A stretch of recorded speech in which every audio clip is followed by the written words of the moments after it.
because coaches will come, athletes will come, a lot of people will come, and it won't cost you anything to focus more on sports. Look at what is going on in America. There's always something to do. There's always a sport to do. If you're not good academically, they won't condemn you. You can never be rejected. They will push you to somewhere where they know that your strength, is. And from there, they'll groom you in a way that no matter where you find yourself, you are part of the national growth. Alright. You understand? Whether in sport, in music, they know that you have a gift. So all they have to do is just harness those gifts, and those gifts will come back becoming part of the growth of the nation. It's simple for the government to do with common sense. Make sure, focus. One government should just come. Areas that kids, let me not say kids, that youth. Are more, they show more interest. All you have to do is put in more resources in those areas. You understand? Build an organization, build a structure where whatever thing they get, they pay tax. That is not build an organization that is not corrupt. No, when it comes to the issue of corruption. Because People in Nigeria, people say youth won't be corrupt. We have one of the youngest governors that just recently handed over.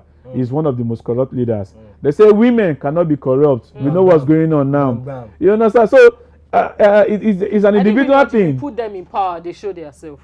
So it's an individual thing. When we talk about corruption, we are all corrupt. Let me use that word. Some people are not corrupt. Let me borrow that. But it's easier to pour blames on the leaders of our country. But leadership, nation building starts from one person at a time. You understand? If you clean your domain, I clean my domain, she cleans her domain, the whole Nigeria will be clean. So it's a collective responsibility. The reason why we are still retrogressing is because everybody does something in their own little space. And it sets the country back, but everybody shies away from it and blames the leader. You understand? But if you all take responsibility of our daily lives, if you are accountable in any space that we are, I'm telling you, it's not rocket science that Nigeria will be better in the space of 5 years, because you are contributing. Anything you're doing, you're contributing to the national growth one day at a time. So if this government, they come together, national stadium, sports, music, you understand, acting, IT. Recently, I heard that the e-commerce industry is over $400 billion. They are making a lot of money. That's buying and selling. Now I have this thing now. I put it on Instagram. People are buying and selling. People are selling and buying. It's over 400 million. So if the government can channel all their resources, we are not asking for too much. Just give us good roads. Give us light, power. Especially power. Good roads. I can move. I can connect. I want to start exporting business. I want to go and get groundnuts. I want to be getting groundnut from Iseyin in Oyo State, and I can move into the suburbs of Oyo State without problem. Fear. Without fear. Security is there. The good roads are there. I can move my goods from Iseyin. I can move them to Port or Port Harcourt. They can ship it abroad. You understand? I have power, constant power, 24 hours. To create. Nigerian youths are not even asking for too much. Then that sector that we're talking about, just invest. When I mean invest, the issue with Nigeria, let me tell you one thing that the Nigerian government has been doing that is not working, that another government tried doing and it paid for a while, is the public-private partnership. You understand? What you have to do is invest. Just take, for instance, when I learned that JAM has never refunded money invested in them since 1981. Nigerian government does pour money into parastatals, into establishments, and nobody is giving back. If it were other countries, they would have been broke and poor forever. You understand? That means Nigeria is rich in resources, whether human or natural resources. Nigeria is so rich. So invest, build a structure that people can pay back. You see, that's what happened in Hollywood of today. You understand? The government, they pumped money. They pump money in there, and everybody is making their films. They are paying back the government in taxes. Look at what Barack Obama did at some point. He came in, he said, you know what, all the illegal immigrants, all the illegal whatever you are that you don't have papers, let them come out. Let the government give everybody their working permits. They give everybody working permits. The ones that they are due for citizenship, they give them. They made them work so that they can pay tax. And when the citizens are constant, are constant with their personal income tax. That is where nation grows. But that is in the case where They are not corrupt, right? No, that's in the case where their jobs, said working permits. Yeah. So there's something for them to do so that they can be able to collect their, the funds back. Do you know it's not that? Do you know that it's not that difficult to create jobs? Look at what the Lagos State government did in recent past. They created, before we used to hear about tax. They restructured it. They remodeled it. They started the Lagos State Inland Revenue Service. The graduates got jobs. You understand? They started moving from one shop to the other, from one business place to the other. Now, look at our internally generated revenue in Lagos State is higher. It's more than 10 times any state in Nigeria. You understand? Somebody thought of that vision. Somebody created it. So there's always something to create. I can say, okay, now, in football, I'll be organizing an under-17 competition every year, federal government competition. I bring in sponsors. People come to sponsor. I put in a price tag. Anybody that wins this, sponsorship comes. The organization gets money. Before you know, they pay federal government in money that was invested.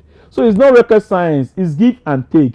You understand? Somebody was telling me about, in England, he was telling me about how jobs are there. You can work, but the jobs are for you to pay back. You understand? So they create jobs for you to pay back, and in so doing, you're resourceful, and the government gets money to fund for infrastructures to make living conditions conducive. Okay, so now let's talk about the youth. What can the youth do better? What can we do? Okay. The former president said something that people mistook. They misunderstand it. They said Nigerian youths are lazy. That Nigerian youths are lazy, he wasn't talking about physical laziness. Spiritual laziness. It's not physical laziness, because the average Nigerian is not lazy At all. You understand? People wake up 4 a.m. in this city and you be like, 3 wow. People wake up at 3 a.m. I tell you. Yeah, people come home by 11, 12:30 every day.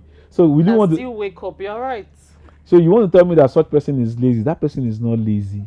You understand? It's the mental strength that we need. You understand? The mind is what we need. And what the government might not do, because now it's like survival of the fittest. Yeah. What the government might not do for us is what we should do for ourselves. Personal development. You need to expand your mind. You need to train your mind every day. I tell people this: if you're a Nigerian youth and you're not reading, it's like you're retrogressing. You're going 10 times backwards in modern day Nigeria, even modern day in the world at large. You have to develop your mind every day. You have to, we used to have the Stone Age, we used to have the Industrial Age. Now we are in information age. If you are not informed right now in this present day society, it's like you're just dead. It's like you're not existing. When I'm talking about information, you just not to go on net and start, looking for information that are not useful to your growth. You understand? There's so many things on Google that you can do without your data that you can learn. There's nothing you want to learn now in Nigeria that you cannot go to Google and you can learn them. 100%. You understand? So it's just to refocus your energy on the right things, the right kind of information. You understand? So that you won't be left behind. A lot of things that people learn how to cook on YouTube now. People learn how to dance. People learn how to do a lot of things. So you just have to be resourceful. You understand? Because it's stage. The first stage is survival stage, where all you want is money for transportation. Where the next meal is coming from, where how you want to feed yourself. When you are that level, when you are that level of thinking of how to survive, you are not still functioning, because at that stage it's just survival. Anybody that is at that survival stage, you cannot think of being innovative. You understand? You're still struggling with your mind. What am I going to wear? What am I going to eat? So you cannot, anybody that's at that stage, you cannot be innovative. So you need to move from that stage. You need to create something where I want to move from here to Maryland it should be an issue. I want to wear clothes. I want to eat. Should be an issue. When you move to that stage, you cannot start to think of being innovative. You understand? A hungry mind cannot think. You understand? So when you get to that innovative, okay, you can think of what to do. Do you know that 5 years ago I was struggling financially, and I thought of what to do, and I just looked at my environment. in my street alone, we have about 5 betting booths, lotto. You understand? And I checked the next streets, the whole area. Do you know that I started buying paper roll and I was supplying everybody? That's just one need. People have that need. A lot of them have to come very far to buy those paper roll that they use. Before I know it, I created a market, you understand, to supply paper roll. So just imagine if I had taken that seriously, I would have gotten a store where I buy those things in pack, and I'm very close to the environment, and people can come and get their stuff. So that's where it starts from. Look around you. I was telling you the last interview I think I had in one of the sessions, I was telling somebody that if I don't have anything to do, if I don't have anywhere to work, I'll go to Yaba, I'll buy okrika and start selling okrika to people. There's always a need to fill. There's always something, you understand, that people will need. If you're in Lagos and you're living in a metropolitan city of over 25 or 30 million people, and you're not selling anything to them, even if it's one cup of gain, that means you eventually become poor, because you're supposed to be selling something. That's where value comes from. You understand? And that is why a lot of youths are not marketable, because they're not bringing anything to the table. You understand? Your negotiating power should be your value. What are your values? Right. What are you bringing to the table?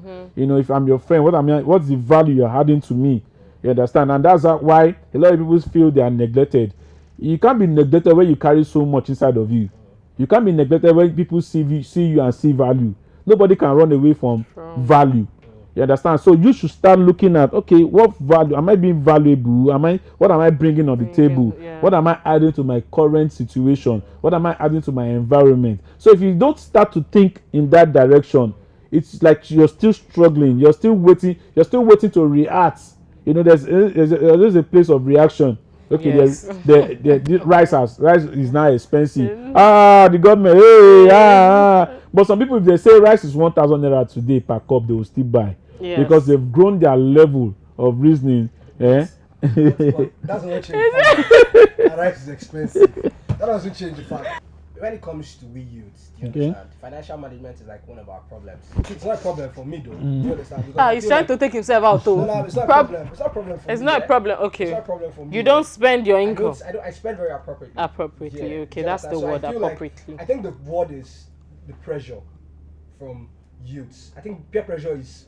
I think that's what people take those two words as. It's not a big deal. It's not a big deal. I can't be pressured. It doesn't affect me. Are pressured by what their peers. Do you understand? And the fact that I am inside here, I'm looking at this guy driving whatever he's driving, maybe a Mercedes, and do you understand? And I feel like I want to start comparing myself with him, not knowing where his income or his source of income is from. Do you understand? So how can you really explain, that extravagant life of the youth and financial management? How can that spending their income and all of a sudden they are broke later? How can we have a balance? Do you understand? Because it's a good topic for a lot of people there. People, they just collect money like this now. And you'll be so surprised. I've seen people that, are driving a Benz of over 30 million, and in 2 years' time, you're asking for 10 grand. But you want to sell the car. You want to fix something, maybe like inside the car now. And it's funny when I hear things like that, I'm like, bro, what's going on, bro? It's 2 years. This is not. If you call me in 10 years. Now 10 years is a lot. If you're calling me in 2 years and you're buying a car of 30 million, let's say in 2022 you're buying a car of 30 million, and you're calling me in 2024 for 10 grand, my brother. So how can we find that balance?